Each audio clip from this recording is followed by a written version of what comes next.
तो दलदल में ज़्यादा उठापटक नहीं करनी, नहीं तो धंसते जाओगे। दलदल में समर्पण कर देना है। तो अब ये समर्पण किसके प्रति होगा? क्योंकि एक तो है समर्पण करने वाला और दूसरा है जिसके सामने समर्पण होगा। तो उसे कहा गया, जिसके समक्ष हम समर्पण करते हैं उसे कहा गया पूर्ण गुरु।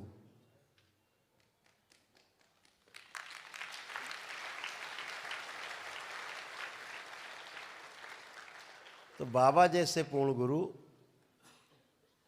यदि हम उनके समक्ष अपना समर्पण कर देते हैं कि जही विधि हो ही नाथ हित मोरा, करहु सुवेग दास मैं तो।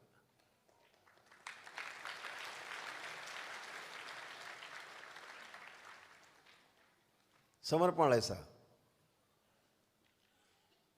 समर्पण के लिए कुछ करना नहीं है। समर्पण एक बहुत छोटी सी घटना है, लेकिन समर्पण करने वाले का हृदय बड़ा विशाल होना चाहिए।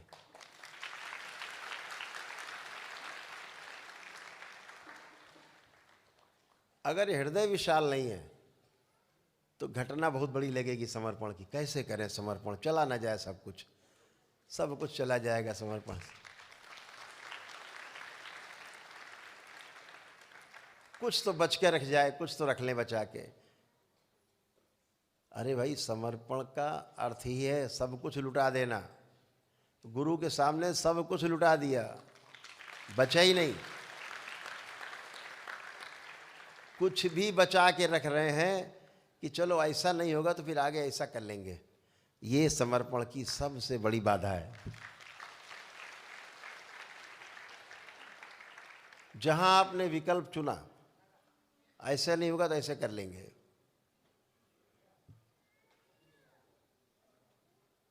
समर्पण में कोई विकल्प नहीं होता। समर्पण पूरी तरह होता है या नहीं होता है। तो हमेशा ध्यान रखो कि गुरु के समक्ष समर्पण से कौन सा समर्पण है, काहे का समर्पण है, क्या समर्पण करेंगे? अपनी इच्छाओं का समर्पण, अपने विचारों का समर्पण, अपनी एक्सपेक्टेशंस, अपनी आशाओं का समर्पण। अगर इन तीन का समर्पण आपने कर दिया, इच्छा, विचार और आशाएं, इसे ही संपूर्ण समर्पण माना जाता है।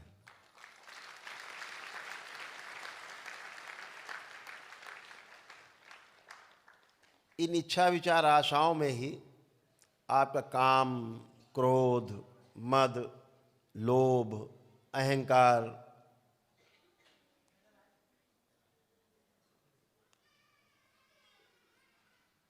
ये सब उसी में शामिल है, स्वतः ही शामिल है। तो इच्छा, विचार, आशाओं का समर्पण गुरु के प्रति कर दिया तो आपका पूर्ण समर्पण हो जाता है।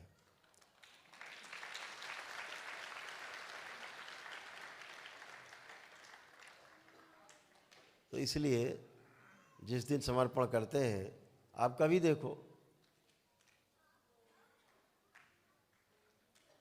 घर में भी माता पिता किसी भी काम के लायक, शारीरिक काम के लायक ना बचे हो, बिस्तर पे ही हो या कोई कार्य ना कर पाते हो वृद्धावस्था में, फिर भी अपने आप को महसूस होता है कि किसी का साया हमारे सिर पर है।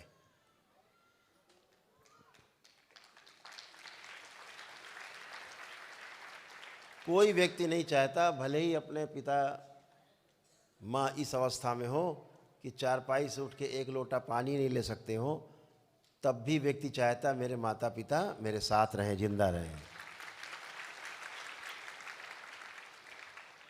वो साये की तरह रहें। तो ऐसे ही गुरु का है। गुरु का जो साया है जब आपके साथ रहता है,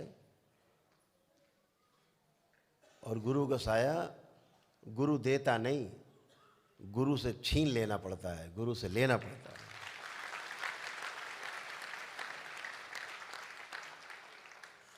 गुरु से कृपा मिलती नहीं है, हमेशा ध्यान रखना।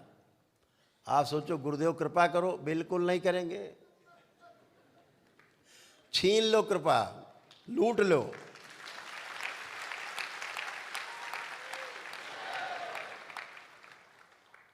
तो गुरु कृपा लूटी जाती है, मिलती नहीं।